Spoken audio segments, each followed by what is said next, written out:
What up, what up, what up, ladies and gentlemen? Thank you very much for tuning into this channel. I'm your boy, Sam G, better known as Sam G the photographer, better known as Adam, also known as Adam, sorry. What I'm about to explain to you guys, you probably saw it on the thumbnail, it's horrifying, it's scary, not scary, but it's horrifying, it's scary, and I pray nobody goes through that. But I just want to explain to you guys my process of how I went through it and how I healed and how about I take life. But I'm explaining this in series, so bear with me and I hope you guys enjoyed. I'm not gonna make it too sad because I don't want people to be there. So there we go. 5th of July 2018, I was involved in a gas explosion. I worked at a restaurant, catering industry, and I was a waiter.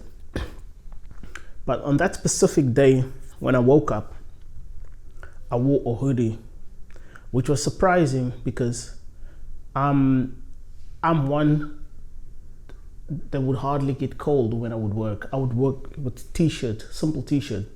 And on that specific day, something like God just told me, wear a hoodie and go to work. And I wore a hoodie, woke up, gone to work, and then we were working like normal. You know, everything was going normal until like I think around about two or three. One of the kitchen staffs, they could smell gas coming in from the storeroom, and which our storeroom was inside the kitchen. They could smell gas, like leaking of gas out of a canister inside the storeroom. And then they called the manager and they started shouting for the boss, and the boss and the manager came out, and then myself and my colleagues, we also got there to the kitchen, and we saw the gas canister that was leaking. And because I had worked with gas previously at my previous company, one of the companies that I worked at, I was like a curious welder, let me rather say that. I was a curious welder, and I had no fear of touching it. So myself and my other colleague, Goodwin, I told him to come assist me. And we told all the girls in the kitchen to switch off all the stove and everything, just close all the gas pipes and everything. And then myself and my colleague Goodwin, we took it to the alley, and that alley is with inside the kitchen where like the bins are. And from there, we dropped it there, left it, and then closed the door and went on. You know, life went on as normal. But everybody in the kitchen thought that everything was cool, which was at that moment. So I'm standing in front of the store, the restaurant, you know, waiting for customers to come in, like 5-10 minutes later. And then one of the ladies that work next to us on the bookstore, she came in. I think her name was Kim. She came through, and she came to us and told us, guys, I can smell strong gas coming from the back. So if you guys can at least move that canister or whatever it's smelling that way further from our shop, it will be good. And because I'm the one who took the canister to the back, I felt it was my responsibility to move it again. And what I didn't do is I didn't tell anyone. I just walked into the kitchen. Everybody was moving on as normal. And then my mind, as I walked into the kitchen, my mind was on a colleague of mine, which was pregnant at that time. So she was pregnant, and I was more like worried for her, because, you know, if anything would have happened, like as bad as it happened, the baby was gonna get more injured than anybody else. So I just walked in and then opened the door, the alley door. Now let me explain to you guys. Now the alley door has a one-way opening. You can only open it from inside. You can't open it from outside. So as I opened the alley door, I took like 2 steps out the restaurant now into the alley. As soon as I took like 2 steps out, it exploded. And as it exploded, the gas came to my face and I got frightened. You know, the gas, the fire came to my face and I got frightened. As soon as that happened, I turned around to open the door and ran into the shop. But that pressure shut the door behind me. The pressure shut the door behind me like so hard that there was only this little gap from the door hanging out, and I had no nails. And I was not strong enough. I know I'm strong, but not. I was not strong enough. I'm strong, but not that strong. In order to open the door from the outside, so there was no handle at all. It's just the door on its own. So I was struggling to open the door by myself and screaming, "You guys are enjoying. You guys don't even know what's happening to me. Please open the door. I'm in fire. I'm in fire. I'm in fire." And as I'm trying to open the door, I looked up, and bear in mind, my hair was longer than this at the moment now. My hair was longer than this. And as soon as I looked up, I could see my hair flying like right above me. I looked down. My sneakers was off my feet. It melted off my feet. The moment I saw that, I told myself, if I stay here any longer, I'm gonna die. So what I did is I turned around. The fire was still around me, like literally around me. I turned around, I opened all the bin and I saw one empty bin. I jumped into that bin and I covered myself. I covered myself in that bin for like a good 5-10 minutes, screaming, "I don't want to die. I don't want to die. God, please help me. God, please help me." And as I was in the black bins, I could feel the heat penetrating through the bin. And then that's also when I realized, if I stay here any longer, I'm probably gonna melt to death. So I got out. I started running down the alley, and I tried opening all the doors from the stores, because they all had back doors to go out and go into the toilet. But the toilet was also locked because everybody had a key. So I tried opening all the doors, nothing. Then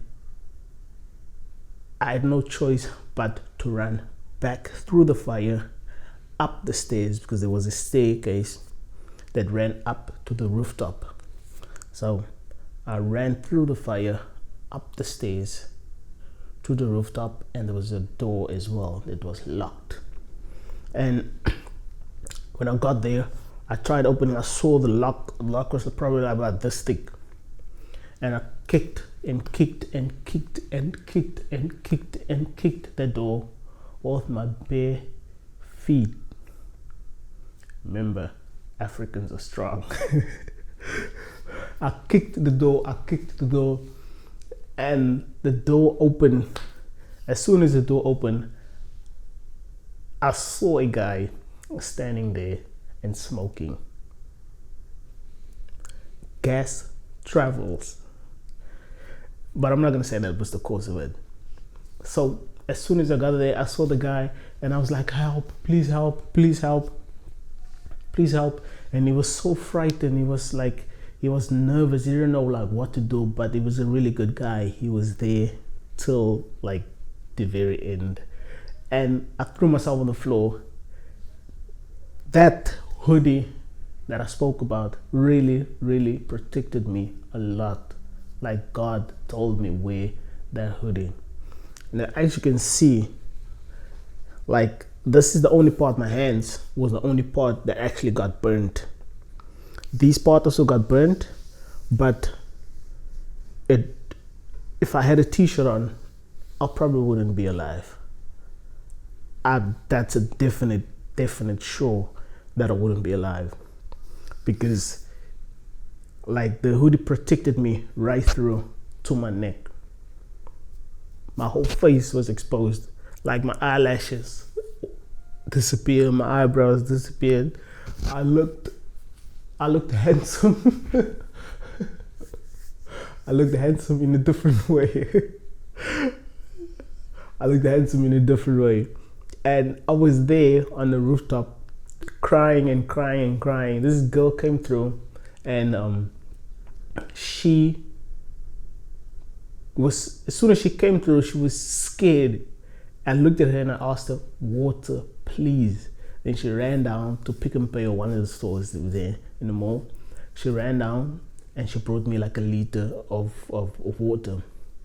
And the moment she gave me that liter of water, I drank it so fast, so fast, that water evaporated in my system, because I had phlegm in my chest, I had gas in my chest, you know, and that that water just evaporated just like that. And then I was there at the bottom, on top actually, for like a good half an hour. The guy cut my hoodie off, like let my body breathe. Got my hoodie, I took my pants off, I was walking on my boxer and just crying there and crying and crying and crying. And then funny enough is that I looked at the guy and I asked him, how do I look? And the guy, he had the nerve, but he was a good guy. He had the nerve to tell me, no, you still look good. And I'm looking at myself like, dude, are you serious? But okay, he said I look good. I believed him. And I was still crying. I was crying like that was probably the biggest, not the biggest, the first time that I've ever cried that much. I don't believe I've ever cried that much from what I know. So that was probably the first time I cried that much. And I was constantly asking God, why me? Why did it happen to me? But me not knowing that 6 other staffs down there also got injured.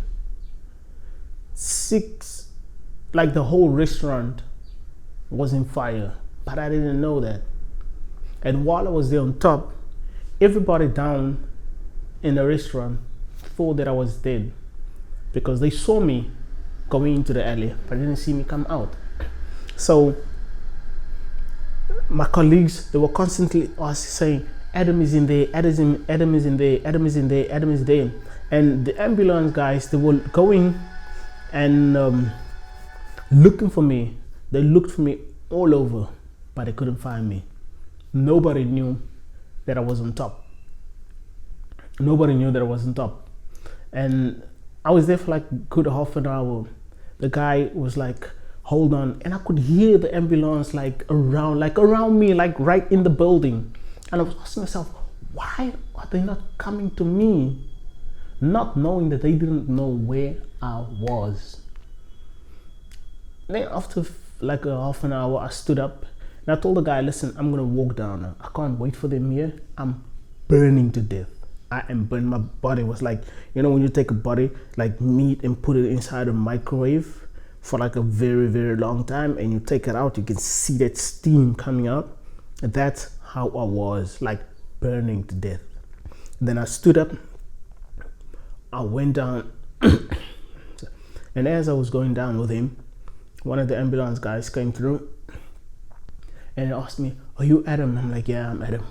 And we walked together. It's like, we were looking for you everywhere.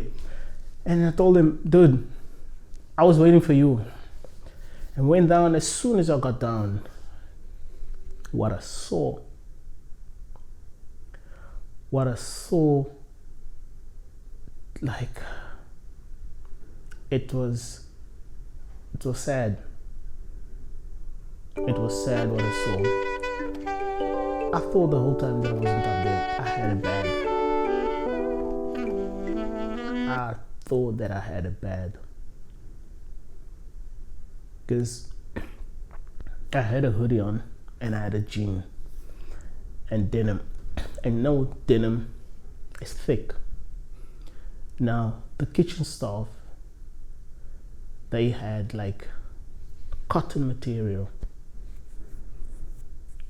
So while that bottle of gas, the canister, exploded outside in the alley, the other canister exploded inside the shop. And I didn't know that.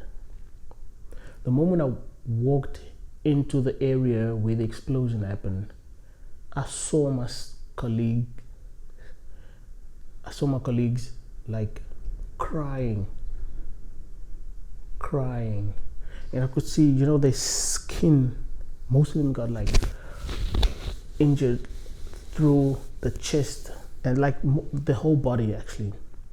And you'd see the skin became boiled, literally, like skin. You could literally just peel the skin off and it would come like completely off.